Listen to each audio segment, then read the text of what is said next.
Chapter 1. There was no possibility of taking a walk that day. We had been wandering, indeed, in the leafless shrubbery an hour in the morning; but since dinner (Mrs. Reed, when there was no company, dined early), the cold winter wind had brought with it clouds so sombre, and a rain so penetrating, that further out-of-door exercise was now out of the question. I was glad of it. I never liked long walks, especially on chilly afternoons. Dreadful to me was the coming home in the raw twilight, with nipped fingers and toes, and a heart saddened by the chidings of Bessie the nurse, and humbled by the consciousness of my physical infirmity, to Eliza, John, and Georgiana Reed. The said Eliza, John, and Georgiana were now clustered round their mamma in the drawing-room. She lay reclined on a sofa by the fireside, and with her darlings about her, for the time neither quarrelling nor crying, looked perfectly happy.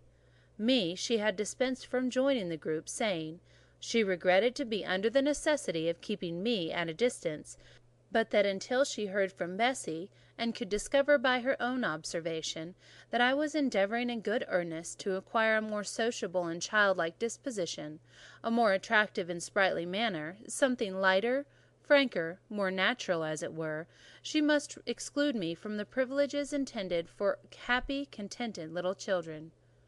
"What does Bessie say I have done?" I asked. "Jane, I don't like cavillers or questioners. Besides, there is something truly forbidding in a child taking up her elders in that manner. Be seated somewhere, and until you can speak pleasantly, remain silent." A breakfast-room adjoined the drawing-room. I slipped in there. It contained a bookcase. I soon possessed myself of a volume, taking care that it should be one stored with pictures. I mounted into the window-seat. Gathering up my feet, I sat cross-legged, like a Turk, and, having drawn the red moreen curtain nearly close, I was shrined in double retirement. Folds of scarlet drapery shut in my view to the right hand. To the left were the clear panes of glass, protecting but not separating from the dreary November day. At intervals, while turning over the leaves of my book, I studied the aspect of that winter afternoon. Afar, it offered a pale blank of mist and cloud; near, a scene of wet lawn and storm-beat shrub, with ceaseless rain sweeping away wildly before a long, lamentable blast. I returned to my book, Bewick's History of Birds. The letterpress thereof I cared little for, speaking generally, and yet there were certain introductory pages that, child as I was, could not pass quite as blank. There were those which treat of the haunts of sea-fowl, of solitary rocks and promontories, by them only inhabited, of the coast of Norway, studded with isles from its southern extremity, the Lindness or Naze, to the North Cape, where the Northern Ocean in vast whirls boils around the naked, melancholy isles of Farless Thurle, and the Atlantic surge pours in among the stormy Hebrides. Nor could I pass unnoticed the suggestion of the bleak shores of Lapland, Siberia, Spitzbergen, Nova Zembla, Iceland, Greenland, with the vast sweep of the Arctic zone and those forlorn regions of dreary space. That reservoir of frost and snow, where firm fields of ice, the accumulation of centuries of winter, glazed in alpine heights above, surround the pole and concentre the multiple rigours of extreme cold. Of these death-like realms I formed an idea of my own, shadowy like all the half-comprehended notions that float dim through the children's brains, but strangely impressive. The words in these introductory pages connected themselves with succeeding vignettes, and gave significance to the rock standing up alone in the sea of billow and spray, to the broken boat stranded on the desolate coast, to the cold and ghastly moon casting through bars of clouds at a wreck just sinking.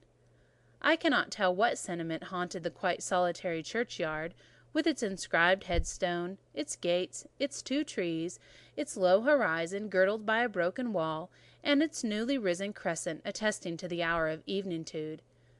The 2 ships becalmed on a torpid sea I believed to be marine phantoms. The fiend pining down the thief's back behind him I passed over quickly. It was an object of terror. So was the black-horned thing seated aloof on a rock, surveying a distant crowd of surrounding gallows. Each picture told a story, mysterious often to my underdeveloped understanding and imperfect feelings, yet ever profoundly interesting as the tales Bessie sometimes narrated on winter evenings, when she chanced to be in a good humour, and when, having brought her ironing table to the nursery hearth, she allowed us to sit about it. And while she got up Mrs. Reed's lace frills and crimped her nightcap borders, fed our eager attentions with passages of love and adventure taken from old fairy tales and other ballads, or, as at a later period I discovered, from the pages of Pamela and Henry, Earl of Morland. With Bewick on my knee, I was then happy at least in my way. I feared nothing but interruption, and that came too soon. The breakfast-room door was opened.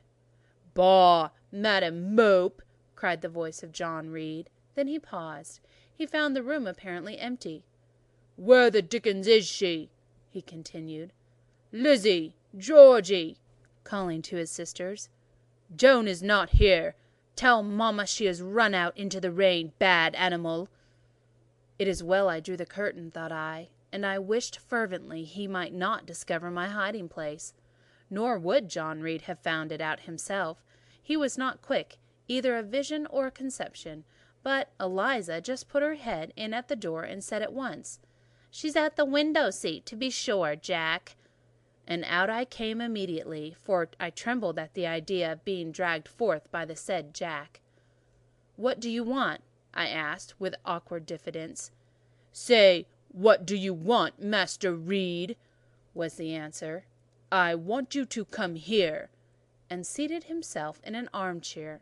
He intimated by a gesture that I was to approach and stand before him. John Reed was a schoolboy of 14 years old, 4 years older than I, for I was but 10. Large and stout for his age, with a dingy and unwholesome skin, thick lineaments in a spacious visage, heavy limbs and large extremities. He gorged himself habitually at table, which made him bilious and gave him a dim, bleared eye and flabby cheeks. He ought now to have been at school, but his mamma had taken him home for a month or two on account of his delicate health. Mr. Miles, the master, affirmed that he would do very well if he had fewer cakes and sweetmeats sent to him from home; but the mother's heart turned from that opinion so harsh, and inclined rather to more the refined idea that John's sallowness was owing to over-application, and perhaps to pining after home. John had not much affection for his mother and sisters, and an antipathy to me. He bullied and punished me, not 2 or 3 times in a week, but once or twice a day, but continually every nerve I had feared him, and every morsel of flesh in my bones shrank when he came near. There were moments when I was bewildered by the terror he inspired, because I had no appeal whatever against either his menaces or his inflictions. The servants did not like to offend their young master by taking my part against him, and Mrs. Reed was blind and deaf on the subject. She never saw him strike, or heard him abuse me, though he did both now and then in her very presence, more frequently, however, behind her back.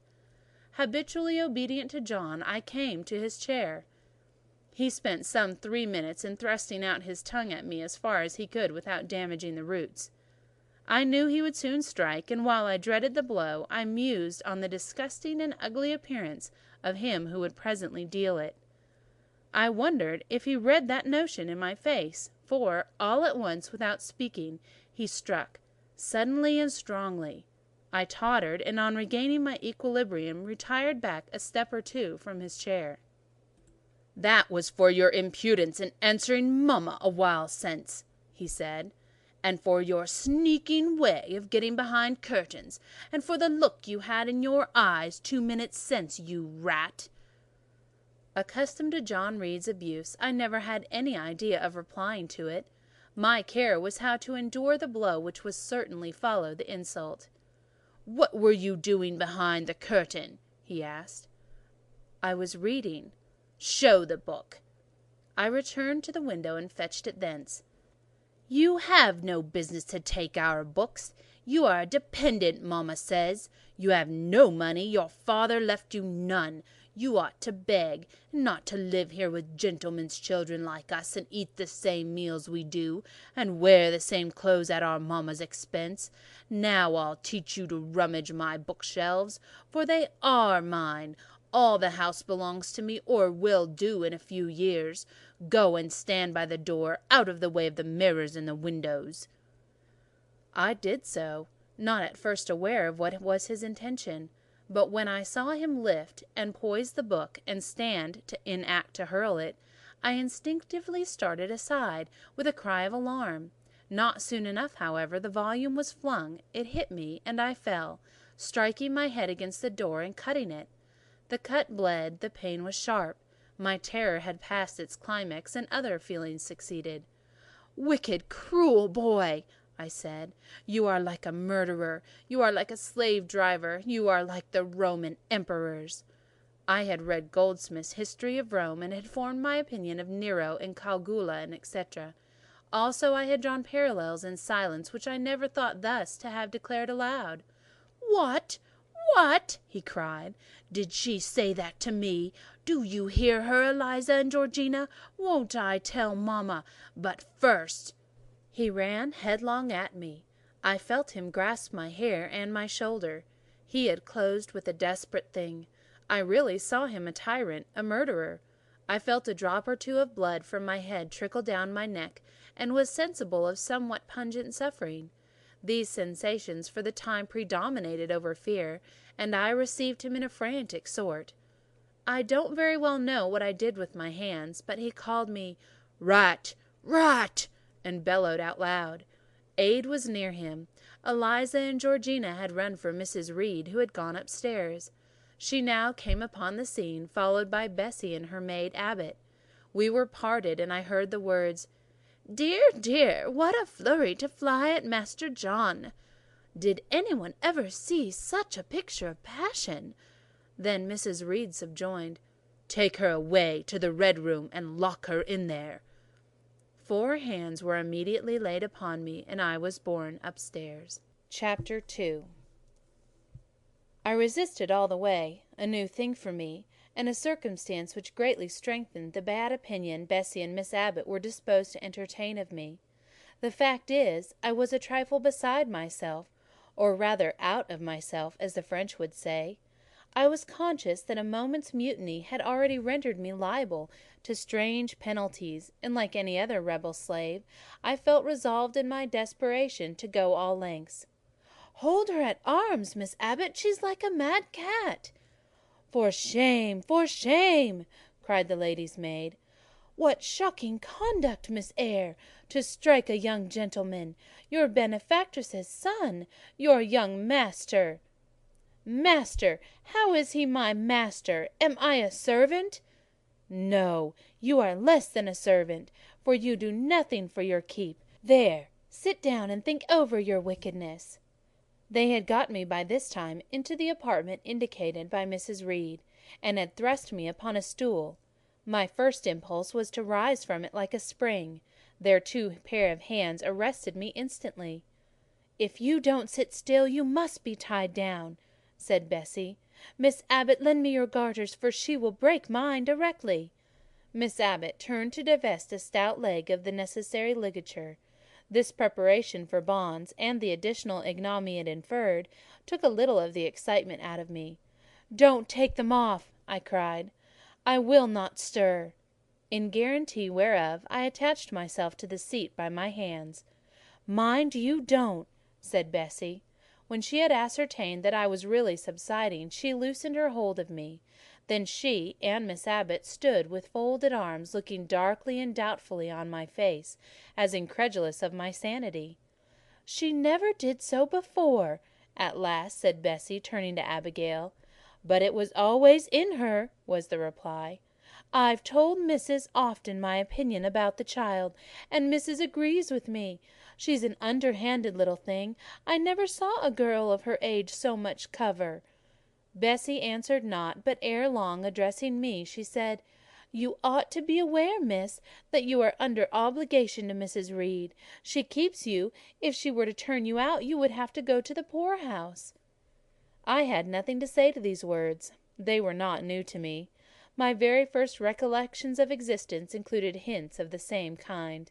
This reproach of my dependence had become a vague sing-song in my ear, very painful and crushing, but only half intelligible. Miss Abbot joined in. "And you ought to not think yourself an equal with the Mrs. Reed and Master Reed, because Missis kindly allows you to be brought up with them. They will have a great deal of money, and you will have none. It is your place to be humble, and to try to make yourself agreeable to them." "What we tell you is for your own good," added Bessie in no harsh voice. "You should try to be useful and pleasant. Then perhaps you would have a home here.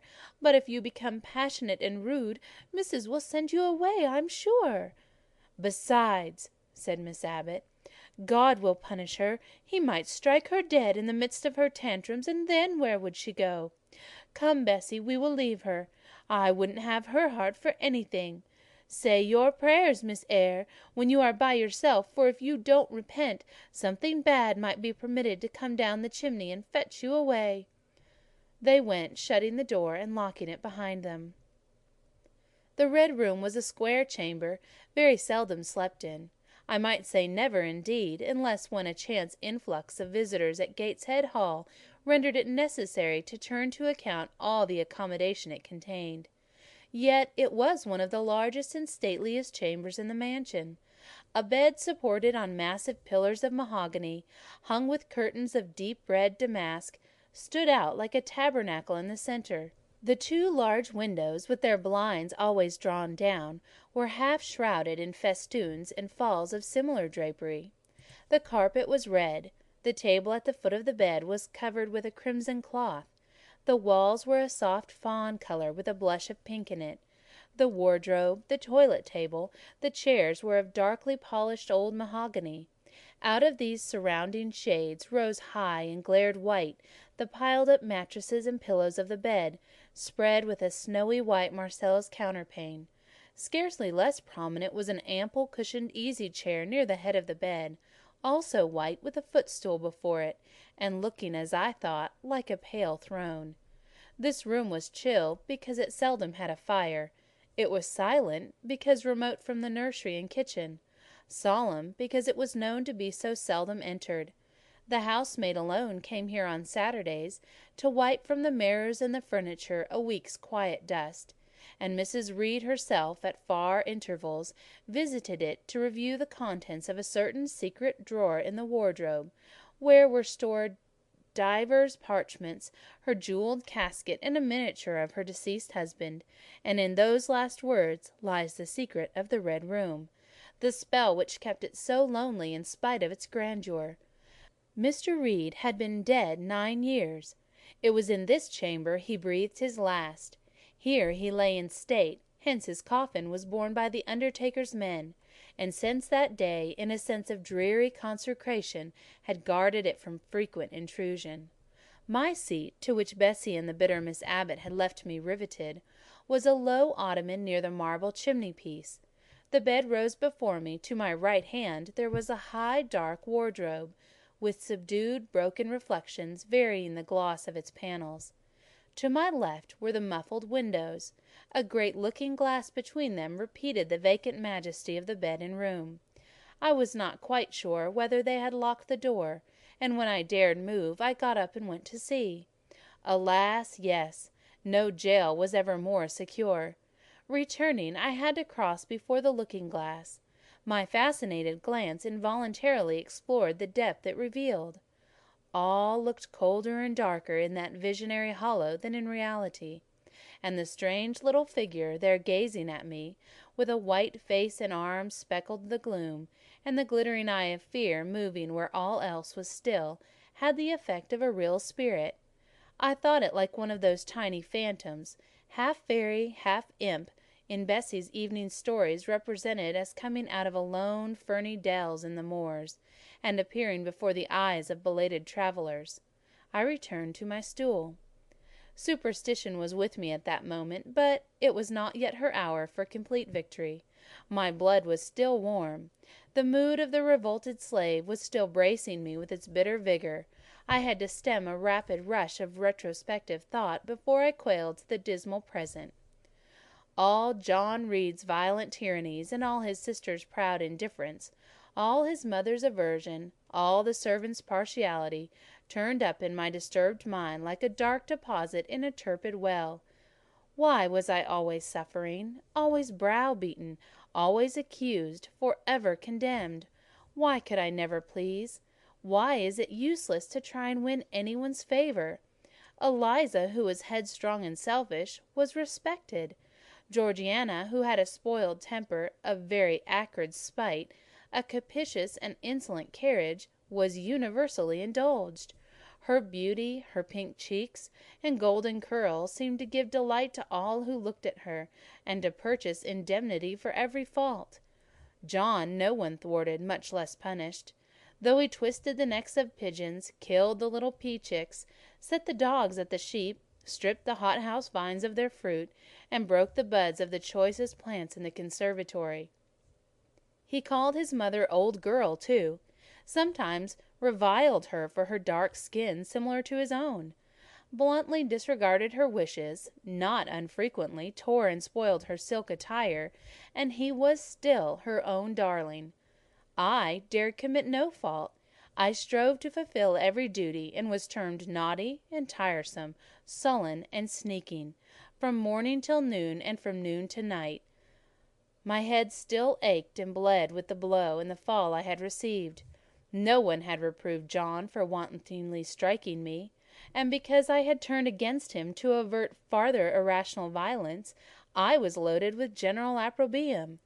Unjust, unjust, said my reason, forced by the agonizing stimulus into precocious though transitory power, and resolve equally wrought up, instigated some strange expedient to achieve escape from the insupportable oppression, as running away, or, if that could not be effected, never eating or drinking more, and letting myself die.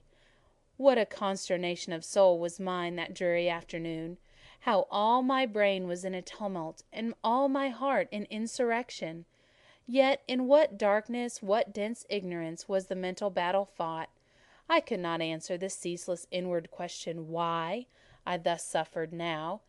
At the distance of how many years, I see it clearly. I was a discord at Gateshead Hall. I was like nobody there. I had nothing in harmony with Mrs. Reed or her children, or her chosen vassalage.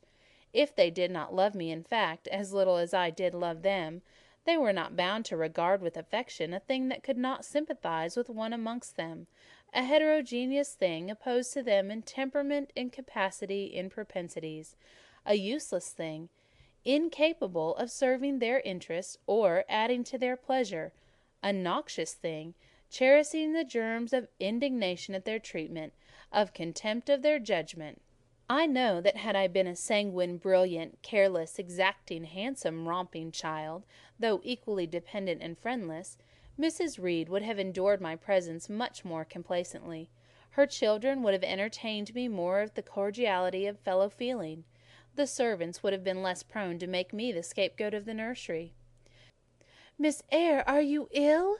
said Bessie. "What a dreadful noise! It quite went through me!" exclaimed Abbot. "Take me out! Let me go to the nursery!" was my cry. "What for? Are you hurt? Have you seen something?" again demanded Bessie. "Oh, I saw a light, and I thought a ghost would come." I had now got hold of Bessie's hand, and she did not snatch it from me. "She has screamed on purpose," declared Abbot, in some disgust. "And what a scream! If she had been in great pain, one would have excused it; but she only wanted to bring us all here. I know her naughty tricks." "What is all this?" demanded another voice peremptorily; and Mrs. Reed came along the corridor, her cap flying wide, her gown rustling stormily. "Abbot, Bessie, I believe I gave orders that Jane Eyre should be left in the Red Room till I came to her myself." "Oh, Miss Jane screamed so loud, ma'am," pleaded Bessie. "Let her go," was the only answer. "Loose Bessie's hand, child. You cannot succeed in getting out by these means, be assured. I abhor artifice, particularly in children. It is my duty to show you that tricks will not answer. You will now stay here an hour longer, and it is only on condition of perfect submission and stillness that I shall liberate you then." "Oh, aunt, have pity! Forgive me, I cannot endure it. Let me be punished some other way. I shall be killed if—" "Silence! This violence is most repulsive." And so, no doubt, she felt it. I was a precocious actress in her eyes. She sincerely looked on me as a compound of virulent passions, mean spirit, and dangerous duplicity. Bessie and Abbot having retreated, Mrs. Reed, impatient of my now frantic anguish and wild sobs, abruptly thrust me back and locked me in without farther parley. I heard her sweeping away, and soon after she was gone, I suppose I had a species of fit. Unconsciousness closed the scene. Chapter 3. The next thing I remember is waking up with a feeling as if I had had a frightful nightmare, and seeing before me a terrible red glare crossed with thick black bars. I heard voices, too, speaking with a hollow sound, and as if muffled by a rush of wind or water. Agitation, uncertainty, and an all-predominating sense of terror confused my faculties.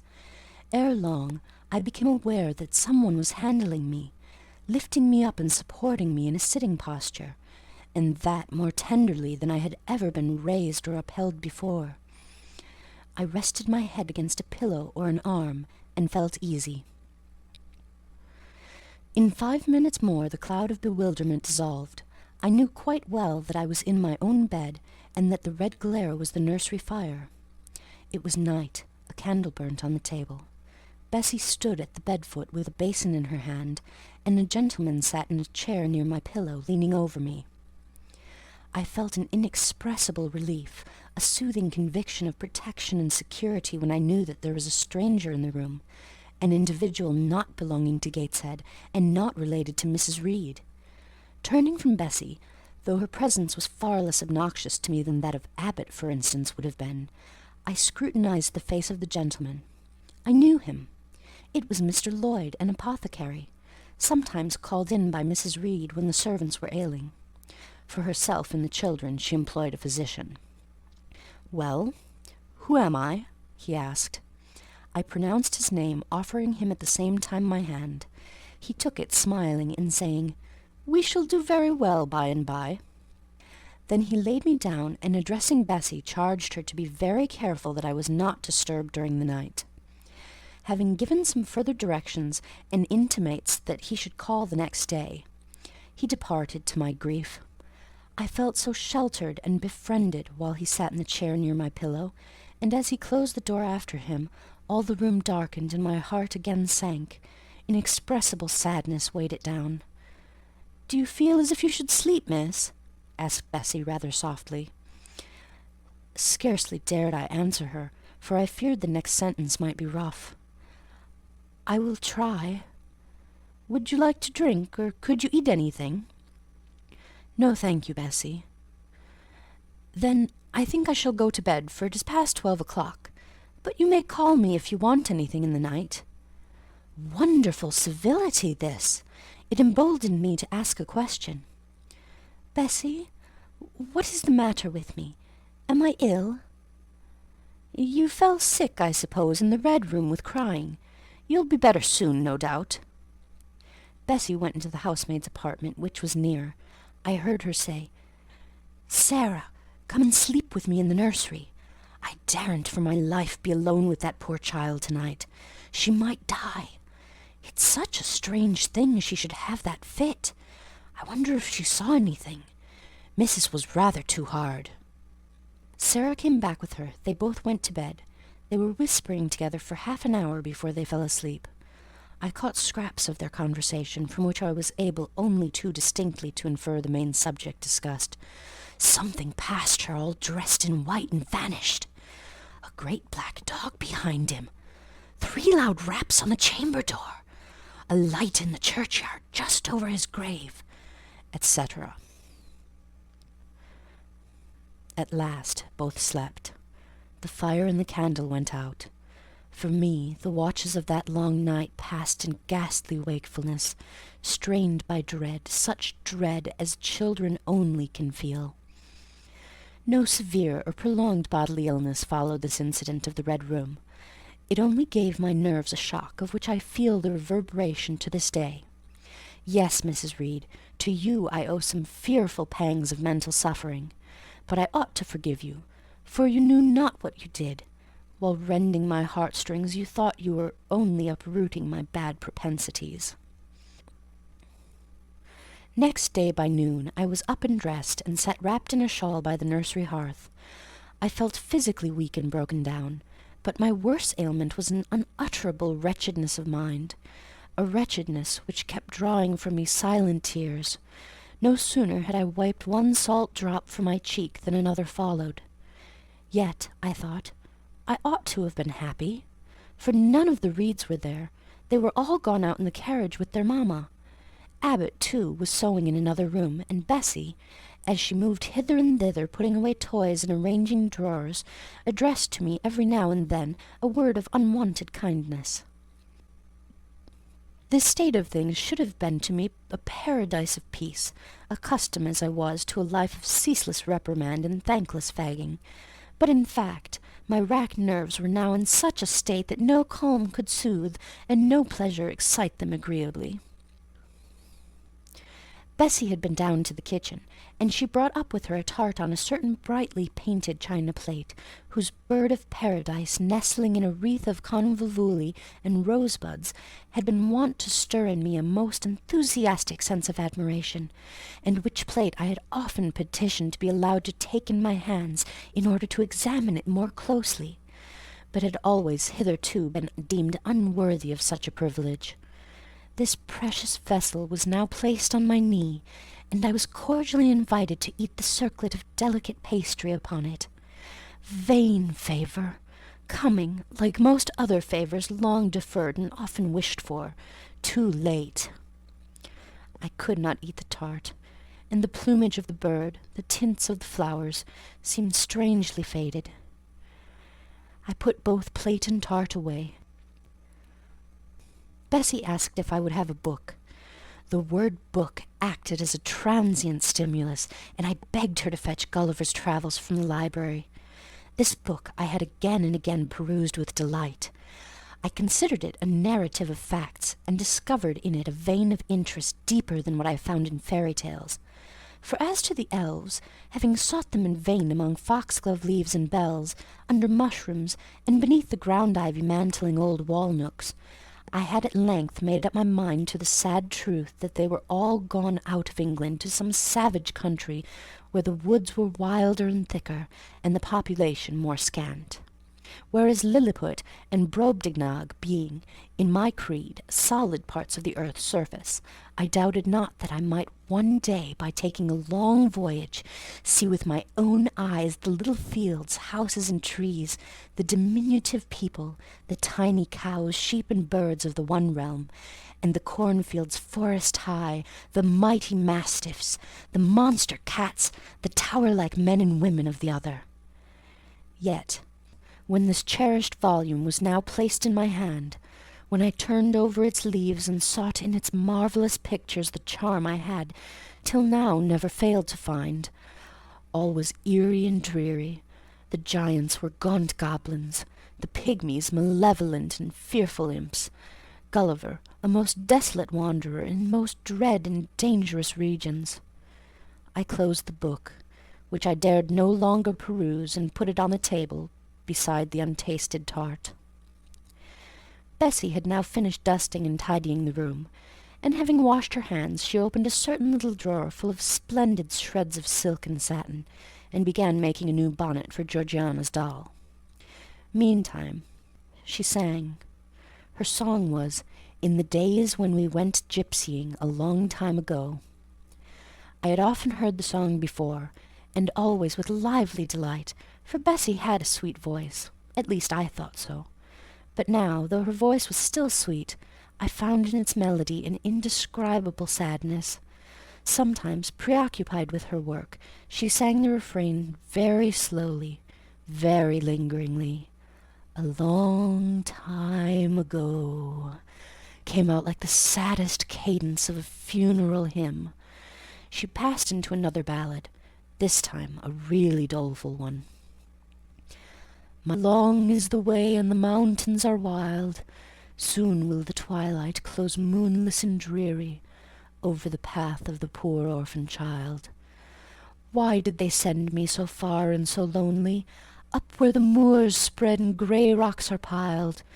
Men are hard-hearted and kind angels only watch o'er the steps of a poor orphan child.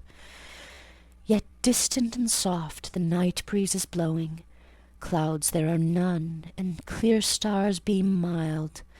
God in his mercy protection is showing, comfort and hope to the poor orphan child.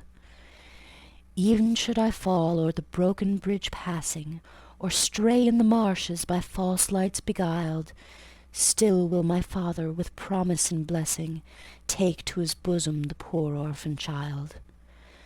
There is a thought that for strength should avail me, though both of shelter and kindred despoiled.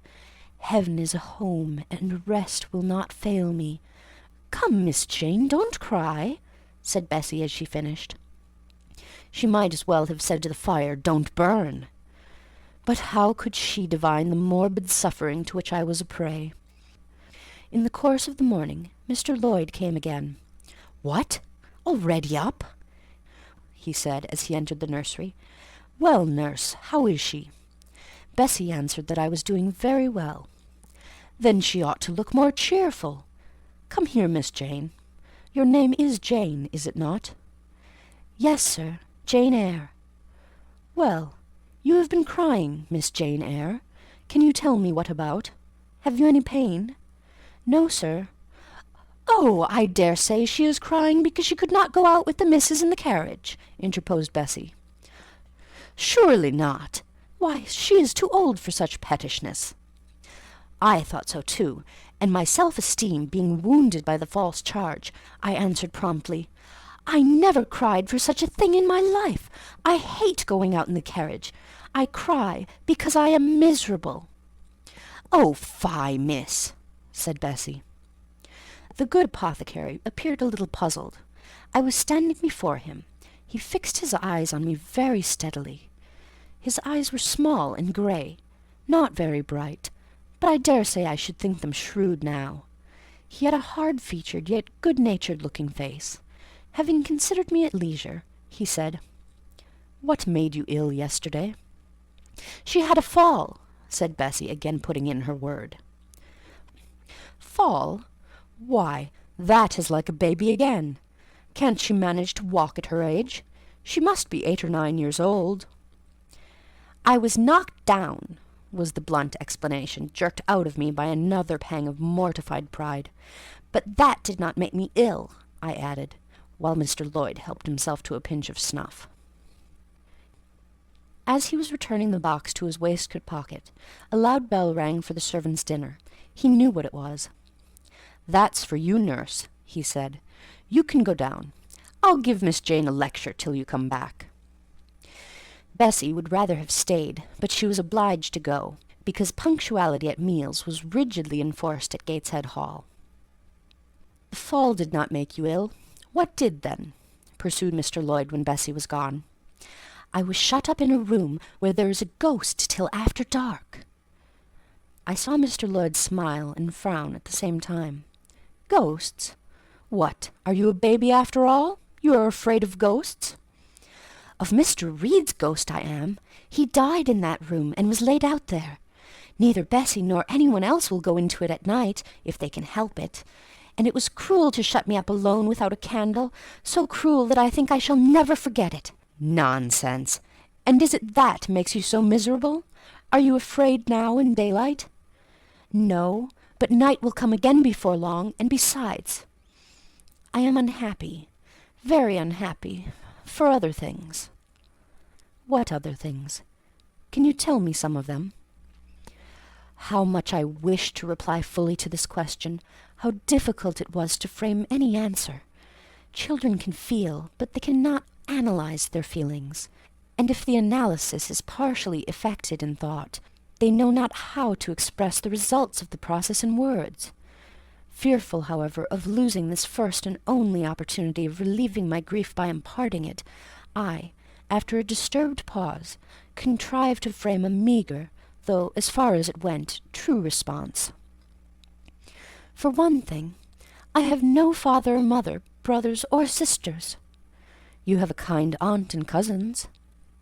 Again I paused, then bunglingly announced, But John Reed knocked me down, and my aunt shut me up in the Red Room. Mr. Lloyd a second time produced his snuff-box. Don't you think Gateshead Hall a very beautiful house? He asked. Are you not very thankful to have such a fine place to live at? It is not my house, sir, and Abbot says I have less right to be here than a servant. Pff, you can't be silly enough to wish to leave such a splendid place. If I had anywhere else to go, I should be glad to leave it, but I can never get away from Gateshead till I am a woman. Perhaps you may. Who knows? Have you any relations besides Mrs. Reed? I think not, sir. None belonging to your father? I don't know. I asked Aunt Reed once, and she said possibly I might have some poor lowly relations called Eyre, but she knew nothing about them. If you had such, would you like to go to them? I reflected. Poverty looks grim to grown people, still more so to children. They have not much idea of industrious, working, respectable poverty. They think of the word only as connected with ragged clothes, scanty food, fireless grates, rude manners, and debasing vices. Poverty, for me, was synonymous with degradation. No, I should not like to belong to poor people, was my reply. Not even if they were kind to you? Bessie, when she heard this narrative, sighed and said, Poor Miss Jane is to be pitied too, Abbot. Yes, responded Abbot, if she were a nice, pretty child, one might compassionate her forlornness, but one really cannot care for such a little toad as that. Not a great deal, to be sure, agreed Bessie. At any rate, a beauty like Miss Georgiana would be more moving in the same condition. Yes, I dote on Miss Georgiana, cried the fervent Abbot. Little darling, with her long curls and her blue eyes, and such a sweet colour as she has. Just as if she were painted. Bessie, I could fancy a Welsh rabbit for supper. So could I, with a roast onion. Come, we'll go down. They went. Chapter 4. From my discourse with Mr. Lloyd, and from the above-reported conference between Bessie and Abbot, I gathered enough of hope to suffice as a motive for wishing to get well. A change seemed near. I desired and waited it in silence. It tarried, however. Days and weeks passed.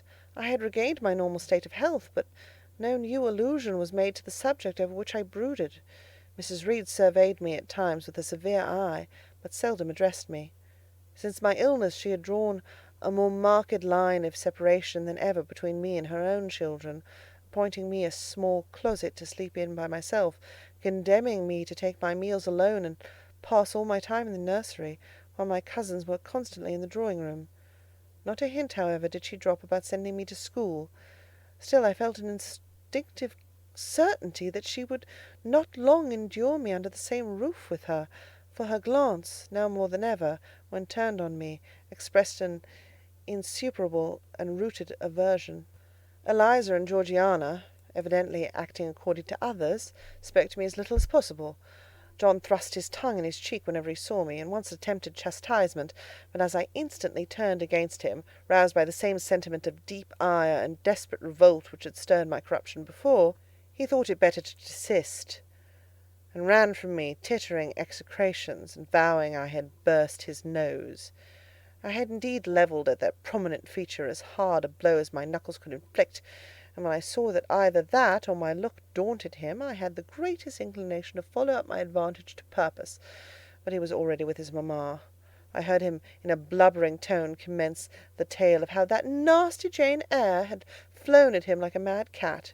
He was stopped rather harshly. Don't talk to me about her, John. I told you not to go near her. She is not worthy of notice. I do not choose that either you or your sisters should associate with her." Here, leaning over the banister, I cried out suddenly, and without at all deliberating on my words, "They are not fit to associate with me."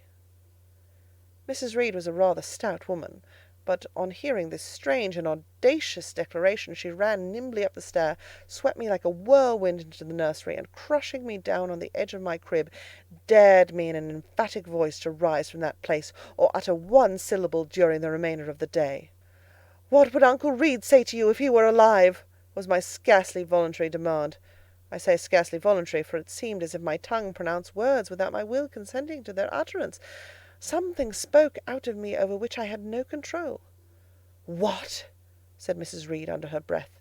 Her usually cold, composed grey eye became troubled with a look like fear. She took her hand from my arm, and gazed at me as if she really did not know whether I were child or fiend. I was now in for it. "My Uncle Reed is in heaven, and can see all you do and think, and so can papa and mamma. They know how you shut me up all day long, and how you wish me dead." Mrs. Reed soon rallied her spirits. She shook me most soundly. She boxed both my ears, and left me without a word. Bessie supplied the hiatus by a homily of an hour's length, in which she proved beyond a doubt that I was the most wicked and abandoned child ever reared under a roof. I half believed her, for I felt indeed only bad feelings surging in my breast. Long did the hours seem while I waited the departure of the company, and listened for the sound of Bessie's step on the stairs. Sometimes she would come up in the interval to seek her thimble or her scissors, or perhaps to bring me something by way of supper, a bun or a cheese cake. Then she would sit on the bed while I ate it, and when I had finished she would tuck the clothes round me, and twice she kissed me and said, "Good night, Miss Jane." When thus gentle, Bessie seemed to me the best, prettiest, kindest being in the world, and I wished most intensely that she would always be so pleasant and amiable, and never push me about, or scold, or task me unreasonably, as she was too often wont to do. Bessie Lee must, I think, have been a girl of great natural capacity, for she was smart in all she did, and had a remarkable knack of narrative. So at least I judged from the impression made on me by her nursery tales. She was pretty, too, if my recollections of her face and person are correct. I remember her as a slim young woman, with black hair, dark eyes, very nice features, and good clear complexion. But she had a capricious and hasty temper, and indifferent ideas of principle or justice. Still, such as she was, I preferred her to any one else at Gateshead Hall. It was the 15th of January, about 9 o'clock in the morning. Bessie was gone down to breakfast. My cousins had not yet been summoned to their mamma. Eliza was putting on her bonnet and warm garden coat to go and feed her poultry, an occupation of which she was fond, and not less so of selling the eggs to the housekeeper and hoarding up the money she thus obtained. She had a turn for traffic, and a marked propensity for saving, shown not only in the vending of eggs and chickens, but also in driving hard bargains with the gardener about flower roots, seeds, and slips of plants. That functionary having orders from Mrs. Reed to buy of his young lady all the products of her parterre she wished to sell, and Eliza would have sold the hair off her head if she could have made a handsome profit thereby. As to her money, she first secreted it in odd corners, wrapped in a rag or an old curl paper, but some of these hoards having been discovered by the housemaid, Eliza, fearful of one day losing her valued treasure, consented to entrust it to her mother at a usurious rate of interest, 50 or 60 per cent., which interest she exacted every quarter, keeping her accounts in a little book with anxious accuracy. Georgiana sat on a high stool, dressing her hair at the glass, and interweaving her curls with artificial flowers and faded feathers, of which she had found a store in a drawer in the attic. I was making my bed, having received strict orders from Bessie to get it arranged before she returned, for Bessie now frequently employed me as a sort of under-nursery maid, to tidy the room, dust the chairs, etc. Having spread the quilt and folded my nightdress, I went to the window-seat to put in order some picture-books and doll's-house furniture scattered there. An abrupt command from Georgiana to let her playthings alone, for the tiny chairs and mirrors, the fairy plates and cups, were her property, stopped my proceedings. And then, for lack of other occupation, I fell to breathing on the frost flowers with which the window was fretted, and thus clearing a space in the glass through which I might look out on the grounds, where all was still and petrified under the influence of a hard frost. From this window were visible the porter's lodge and the carriage road, and just as I dissolved so much of the silver-white foliage veiling the panes as left room to look out, I saw the gates thrown open, and a carriage roll through. I watched it ascending the drive with indifference. Carriages often came to Gateshead, but none ever brought visitors in whom I was interested. It stopped in front of the house. The door-bell rang loudly. The newcomer was admitted. All this being nothing to me, my vacant attention soon found livelier attraction in the spectacle of a little hungry robin, which came and chirruped on the twigs of the leafless cherry-tree nailed against the wall near the casement. The remnants of my breakfast of bread and milk stood on the table, and having crumbled a morsel of roll, I was tugging at the sash to put out the crumbs on the window-sill, when Bessie came running upstairs into the nursery. "Miss Jane, take off your pinafore. What are you doing there? Have you washed your hands and face this morning?" I gave another tug before I answered, for I wanted the bird to be secure of its bread. The sash yielded. I scattered the crumbs, some on the stone sill, some on the cherry-tree bough. Then, closing the window, I replied, "No, Bessie, I have only just finished dusting." "Troublesome, careless child. What are you doing now? You look quite red, as if you'd been about some mischief. What were you opening the window for?" I was spared the trouble of answering, for Bessie seemed in too great a hurry to listen to explanations. She hauled me to the washstand, inflicted a merciless but happily brief scrub on my face and hands with soap, water, and a coarse towel, disciplined my head with a bristly brush, denuded me of my pinafore, and then, hurrying me to the top of the stairs, bid me go down directly, as I was wanted in the breakfast-room. I would have asked who wanted me. I would have demanded if Mrs. Reed was there, but Bessie was already gone, and had closed the nursery door upon me. I slowly descended. For nearly 3 months I had never been called to Mrs. Reed's presence. Restricted so long to the nursery, the breakfast, dining, and drawing-rooms were become for me awful regions, on which it dismayed me to intrude. I now stood in the empty hall. Before me was the breakfast-room door, and I stopped, intimidated and trembling. What a miserable little poltroon had fear, engendered of unjust punishment, made of me in those days! I feared to return to the nursery, and feared to go forward to the parlour. 10 minutes I stood in agitated hesitation. The vehement ringing of the breakfast-room bell decided me. I must enter. "Who could want me?" I asked inwardly, as with both hands I turned the stiff door-handle, which, for a second or two, resisted my efforts. What should I see besides Aunt Reed in the apartment, a man or woman? The handle turned, the door unclosed, and passing through and curtsying low, I looked up at a black pillar. Such, at least, appeared to me at first sight, the straight, narrow, sable-clad shape standing erect on the rug. The grim face at the top was like a carved mask, placed above the shaft by way of capital. Mrs. Reed occupied her usual seat by the fireside. She made a signal to me to approach. I did so, and she introduced me to the stony stranger with the words, "This is the little girl respecting whom I applied to you." He, for it was a man, turned his head slowly towards where I stood, and having examined me with the 2 inquisitive-looking grey eyes which twinkled under a pair of bushy brows, said solemnly, and in a bass voice, "Her size is small. What is her age?" 10 years. "So much?" was the doubtful answer, and he prolonged his scrutiny for some minutes. Presently he addressed me. "Your name, little girl?" "Jane Eyre, sir."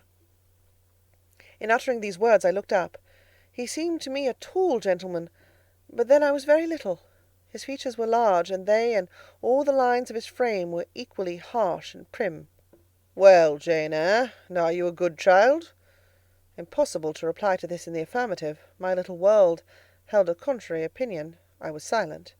Mrs. Reed answered for me by an expressive shake of the head, adding soon, "Perhaps the less said on that subject the better, Mr. Brocklehurst." "Sorry indeed to hear it. She and I must have some talk." And bending from the perpendicular, he installed his person in the armchair opposite Mrs. Reed's. "Come here," he said. I stepped across the rug. He placed me square and straight before him. What a face he had, now that it was almost on a level with mine! What a great nose! And what a mouth! And what large, prominent teeth! "No sight so sad as that of a naughty child," he began, "especially a naughty little girl. Do you know where the wicked go after death?" "They go to hell," was my ready and orthodox answer. "And what is hell? Can you tell me that?" "A pit full of fire." And should you like to fall into that pit and to be burning there for ever? No, sir. What must you do to avoid it? I deliberated a moment. My answer, when it did come, was objectionable. I must keep in good health and not die. How can you keep in good health? Children younger than you die daily. I buried a little child of 5 years old only a day or two since. A good little child, whose soul is now in heaven. It is to be feared the same could not be said of you, were you to be called hence. Not being in a condition to remove his doubt, I only cast my eyes down on the 2 large feet planted on the rug, and sighed, wishing myself far enough away. I hope that sigh is from the heart, and that you repent of ever having been the occasion of discomfort to your excellent benefactress. Benefactress, benefactress, said I, inwardly. They all call Mrs. Reed my benefactress. If so, a benefactress is a disagreeable thing. Do you say your prayers night and morning? Continued my interrogator. Yes, sir. Do you read your Bible? Sometimes. With pleasure? Are you fond of it? I like Revelations, and the book of Daniel, and Genesis, and Samuel, and a little bit of Exodus, and some parts of Kings and Chronicles, and Job and Jonah. And the Psalms, I hope you like them? No, sir. No? Oh, shocking! I have a little boy younger than you who knows 6 psalms by heart, and when you ask him which he would rather have, a gingerbread nut to eat or a verse of a psalm to learn, he says, "Oh, the verse of a psalm! Angels sing psalms," said he. "I wish to be a little angel here below." He then gets 2 nuts in recompense for his infant piety. Psalms are not interesting, I remarked. That proves you have a wicked heart, and you must pray to God to change it, to give you a new and clean one, to take away your heart of stone and give you a heart of flesh. I was about to propound a question touching the manner in which that operation of changing my heart was to be performed, when Mrs. Reed interposed. Telling me to down, she then proceeded to carry on the conversation herself. Mr. Brocklehurst, I believe I intimated in the letter which I wrote to you 3 weeks ago, that this little girl has not quite the character and disposition I could wish. Should you admit her into Lowood School, I should be glad if the superintendent and teachers were requested to keep a strict eye on her, and above all, to guard against her worst fault, a tendency to deceit. I mention this in your hearing, Jane, that you may not attempt to impose on Mr. Brocklehurst. Well might I dread, well might I dislike Mrs. Reed, for it was her nature to wound me cruelly. Never was I happy in her presence. However carefully I obeyed, however strenuously I strove to please her, my efforts were still repulsed, and repaid by such sentences as the above. Now uttered before a stranger, the accusation cut me to the heart. I dimly perceived that she was already obliterating hope from the new place of existence which she destined me to enter. I felt, though I could not have expressed the feeling, that she was sowing aversion and unkindness along my future path. I saw myself transformed under Mr. Brocklehurst's eye into an artful, noxious child, and what could I do to remedy the injury? Nothing indeed, thought I, as I struggled to repress a sob, and hastily wiped away some tears, the impotent evidences of my anguish. Deceit is indeed a sad fault in a child, said Mr. Brocklehurst. It is akin to falsehood, and all liars will have their portion in the lake burning with fire and brimstone. She shall, however, be watched, Mrs. Reed. I will speak to Miss Temple and the teachers. I should wish her to be brought up in a manner suiting her prospects, continued my benefactress, to be made useful, to be kept humble. As for the vacations, she will, with your permission, spend them always at Lowood. Nonsense! But you are rather put upon, that's certain. My mother said, when she came down to see me last week, she would not like a little one of her own to be in your place. Now come in. I've got some good news for you. I don't think you have, Bessie. Child, what do you mean? What sorrowful eyes you fix on me? Well, but Mrs. and the young ladies and Master John are going out to tea this afternoon, and you shall have tea with me. I'll ask cook to bake you a little cake, and then you shall help me to look over your drawers, for I am soon to pack your trunk. Mrs. intends you to leave Gateshead in a day or 2, and you shall choose what toys you like to take with you. Bessie, you must promise not to scold me any more till I go. Well, I will. But mind you're a very good girl, and don't be afraid of me. Don't start when I chance to speak rather sharply. It's so provoking. I don't think I shall ever be afraid of you again, Bessie, because I've gotten used to you, I shall soon have another set of people to dread. If you dread them, they'll dislike you. As you do, Bessie. I don't dislike you, miss. I believe I'm fonder of you than of all the others. You don't show it. You sharp little thing. You've got quite a new way of talking. What makes you so venturesome and hardy? Why, I shall soon be away from you, and besides... I was going to say something about what had passed between me and Mrs. Reed, but on second thoughts I considered it better to remain silent on that head. And so you're glad to leave me? Not at all, Bessie, indeed. Just now I'm rather sorry. Just now? And rather? How coolly my little lady says it. I dare say now, if I were to ask you for a kiss, you wouldn't give it me. You'd say you'd rather not. I'll kiss you and welcome. Bend your head down. Bessie stooped. We mutually embraced, and I followed her into the house quite comforted. That afternoon lapsed in peace and harmony, and in the evening Bessie told me some of her most enchanting stories, and sang me some of her sweetest songs. Even for me, life had its gleams of sunshine.